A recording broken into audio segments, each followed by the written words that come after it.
Welcome back, everybody. Today we're diving into something pretty interesting. It's Chapter 10, Okay. called Mediation, and it's from a Practical EmPath, Rewire Your Mind. Right. That's by Scott Howard Swain. Yeah. And this chapter goes deep into, like, conflict resolution, but using the book system called PEP, Practical Empathy Practice. Yeah, I like that. Are you ready to get empathetic? I am always, I think this is a really fascinating approach. Sane argues that instead of like forcing a resolution, right? Yeah. We should focus on listening and speaking in a way that makes everyone feel like they're understood, and empowered Yeah. in the conversation. That makes total sense. It's like the book is very clear that we can't, like, make someone feel a certain way. Yeah, Right? exactly. We can't make anybody feel anything, right. but we can stimulate feelings in others. Right. And I think that's where PEP comes in. It gives us a framework Right. for navigating those waters. So walk me through this PEP framework. Where do we even begin? Well, it all starts with observation, Okay. but observation without evaluation. Oh, interesting. So we want to describe what we see or hear or experience without adding judgments or interpretations. So instead of saying you always leave your dirty socks on the floor, Right. you would say I see a pair of socks on the floor. Exactly. Yeah. Just the facts, just stating the facts without the charge, without the emotional charge. And once we've laid that groundwork of shared observation, Right. then we can move on to exploring feelings. Okay, so how does that work? Do we just, like, shout out our emotions? Not quite. It's a two-way street. So first we want to become aware of our own feelings. Right. And then we try to guess or inquire about the feelings of others. Okay. But we want to do this with genuine curiosity Yeah. and respect, Mm-hmm. not judgment. I feel like that could be really tough, especially in the heat of an argument. Oh, absolutely. It takes practice. Yeah. But by recognizing and validating each other's feelings, we can start to create a space for understanding Right. and connection. Yeah. And that brings us to the third element of PEP, Okay. values and needs. Okay, so this is where we go a little deeper, right? Yeah. Beyond the surface emotions to the, like, underlying motivations. You got it. So we're trying to understand the why behind people's positions, their values, their beliefs, their needs. And this is crucial because often conflict arises not from differing opinions, Yeah, but from a clash of unmet needs. that makes sense. Like, if we can identify those underlying needs, Right. we're more likely to find solutions that work for everyone. Exactly. And Swain suggests that once those needs are out in the open, Mm-hmm. we can then move to the final stage of PEP, which is making positive, doable requests. Okay, so instead of complaining or demanding, we frame our needs as specific actions Yes. the other person could take. And these requests should be framed in a positive, Right. collaborative way. Yeah.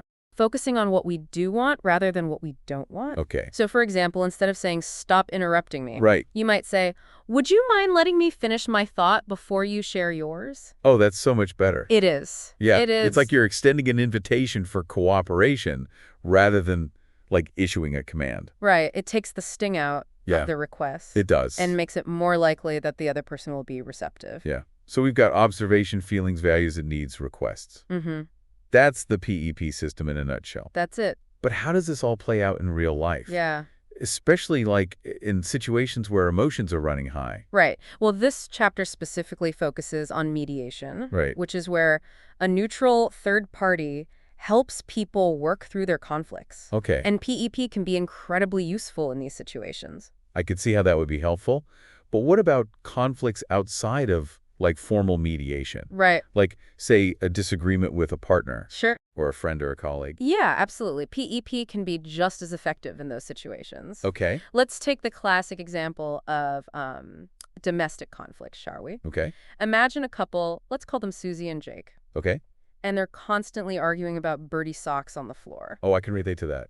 Not the socks specifically, Right. but definitely the recurring argument. Dynamic, yeah. It's a tale as old as time. Now, imagine a Mediator using PEP to guide Susie and Jake Okay. through this conflict. All right, I'm all ears. Where would they begin? Well, they'd start by helping Susie articulate her observations, Okay. without adding any blame or judgment. No. So instead of saying, Jake, you always leave your socks everywhere, Yeah. she might say, I've noticed that there's often a pair of socks on the floor. Okay, that definitely takes the edge off. Yeah, But what about all those, like, pent-up emotions? I mean, I can imagine Susie feeling pretty frustrated. exactly. And that's where the mediator would encourage her. Mm-hmm. to express those feelings Yeah. in a healthy way. Right. So she might say, when I see those socks on the floor, I feel disrespected and frustrated. I mean, that's so important, right? Like giving yourself permission to feel those emotions. Yeah. Without letting them, like, take over. Absolutely. And once those feelings are acknowledged, Mm-hmm. the mediator would guide Jake to respond with empathy. Okay. Now, this doesn't mean that he has to agree with Susie Right. or take the blame. Yeah. It's about trying to understand her perspective. So how would Jake go about doing that? Well, he might ask a clarifying question. Okay. Like, when you see the socks, do you feel disrespected because it makes you feel like I don't value your need for order and cleanliness in our home? Whoa. That's a powerful shift, right? He's not getting defensive Right. or dismissing her feelings. Exactly. He's actually trying to connect with the deeper meaning behind them. He's validating her experience Yeah. and creating a bridge of understanding. It's amazing how a simple shift in communication Yeah. can de-escalate a situation, you know? It really is. And from there, the mediator can help them move into the requests phase Okay. of PEP. Okay, so what might a positive, doable request Yeah. sound like in this sock-filled saga? Well, Susie might say something like, would you be willing to put your socks in the hamper when you take them off? Right. Notice how it's specific, actionable, Yeah. and framed in a positive way. It's a request for cooperation. Yes. Not a demand or an accusation. Exactly. And by focusing on a solution, they can move beyond the blame game Right. and start working together. I love this PEP system. It's like a secret decoder ring Yeah. for understanding, like, the complexities of human interaction. It is a powerful tool. Yeah. But it's important to remember that it's not a magic bullet. Right. It takes practice and patience to master these skills. That makes sense. So are there situations where PEP might not be the Sure. most effective approach? Yeah, absolutely. There are certainly times when PEP might not be appropriate or effective. Okay. For example, if you're dealing with someone who is intentionally manipulative Right. or abusive, Yeah. trying to empathize with them could actually be detrimental. That's a good point. It's important to, like, recognize those situations Yes. where boundaries are necessary. Absolutely. PEP is about building bridges, Right. not Right. enabling harmful behavior. Yeah. And also, like, PEP isn't about suppressing our own needs or feelings. Right? No, not at all. It's about learning to express them Right. in a way that invites understanding Exactly. rather than defensiveness. It's like the old saying, Yeah. it's not what you say, but how you say it. Right. Exactly. And PEP provides that framework Yes. for saying it in a way Yeah. that promotes, like, connection Mm-hmm. and collaboration. Yeah. I'm curious about how PEP can be applied to those situations where there are, like, fundamental differences Right. in values or beliefs. That's a great question. And it's something that comes up a lot, especially in today's world where we're constantly bombarded with different perspectives and Yeah. opinions. Like in those, like, heated political debates or Yes. even those online discussions that quickly turn into, like, flame wars. Precisely. And in those situations, it can be incredibly challenging Yeah. to empathize with someone whose views seem completely opposed to your own. So how do we even begin to break that gap? Well, it starts with recognizing that even though we may disagree on the surface, Mhm. we often share deeper values and needs. Okay, like what? Give me an example. Well, for example, let's say you're having a discussion about healthcare Okay. with someone who has very different political views Mhm. than your own. Right. On the surface, you may disagree on the best policies or solutions, Okay. but beneath those differences, you might both share values like fairness, compassion, Right. and the desire for a healthy society. Yeah, that's true. We may have different ideas about how to get there, Right. but ultimately, we're both aiming for something positive. Exactly. And by focusing on those shared values and needs, Yeah. we can start to build a bridge of understanding even when our opinions differ. So how do we go about, like, uncovering those shared values and needs, Mm-hmm. especially when those differences feel so, like, divisive? Well, it takes a willingness to listen deeply, Okay. to ask clarifying questions, Yeah. and to truly try to see the world from the other person's perspective. And it's important to do this with genuine curiosity and Mhm. respect, Right. not with the intention of changing their mind Yeah. or proving them wrong. That's a tough one, but I can see how it would be essential Yeah. for, like, creating a productive dialogue. It really is. And remember, even if you don't completely agree with the other person, you can still acknowledge their feelings and validate their experience. So you might say something like, I hear that you're concerned about rising healthcare costs. Exactly. That's a valid concern. And by acknowledging their concerns, Yeah. you're creating a space for dialogue and Just saying, understanding. I see you, I hear you, Yeah. and I respect your perspective, Yes. even if they don't share it. Exactly. And that shift in perspective can make all the difference in turning a potential conflict into an opportunity for growth. Right. And connection. This PEP system is truly fascinating. Yeah. It's giving me a whole new perspective on like conflict resolution and communication in general. Yeah, it's a powerful and versatile approach. Yeah. And while it takes practice to master, the rewards are well worth the effort. No, I'm eager to hear more about how this PEP system can be applied Right. to those like supercharged situations we were talking about earlier, Yeah. like those political debates Yes. or online arguments. Those are definitely prime examples Yeah. of where PEP can be put to the test. Yeah. And it's not always easy, but it can be incredibly effective Right. in diffusing tension and creating a more constructive dialogue. All right, I'm hooked. Give me some real-world examples Okay. of how PEP can play out in those like heated arenas. Let's say you're engaged in an online discussion, Yeah. about a hot-button political issue, and someone posts a comment that you find completely infuriating. Oh, I can picture it now. The caps lock is on. Yeah. The insults are flying. Everyone's digging in their heels. It's a recipe for a digital disaster. Yeah.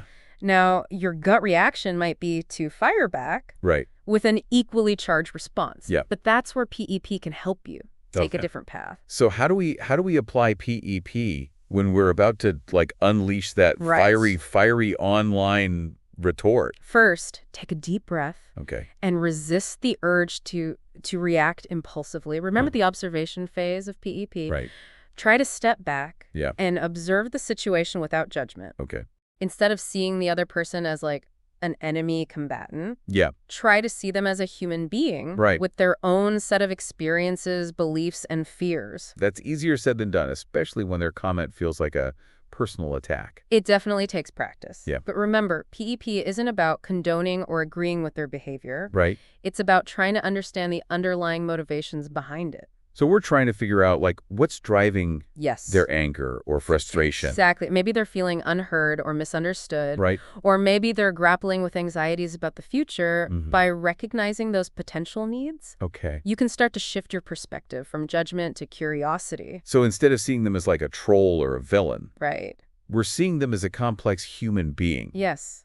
with their own story. Precisely. And once you've taken that step back, Yeah. you can start to craft a response Okay. that's grounded in empathy. So what might that sound like in this online debate scenario? Instead of engaging in a tit-for-tat argument, you could try something like, Okay. I hear that you're feeling strongly about this issue, and I understand why you might be concerned. Right. So you're acknowledging their feelings without necessarily agreeing with their viewpoint. It's like saying, I see your passion and I respect your right to have an opinion, even if I don't share it. Exactly. And that simple act of validation can often de-escalate the situation. Mhm. The other person might feel heard and understood, Right. which can open the door for a more constructive dialogue. It's like you're taking the wind out of their sails. Yes. Instead of fueling the fire, you're creating a space for calm and reason. Precisely. And that's where the real magic of PEP comes in. It's not about winning arguments Right. or changing minds. It's about building bridges of understanding, even in the most challenging circumstances. It's like we're saying, hey, we may not agree on everything, but we can still treat each other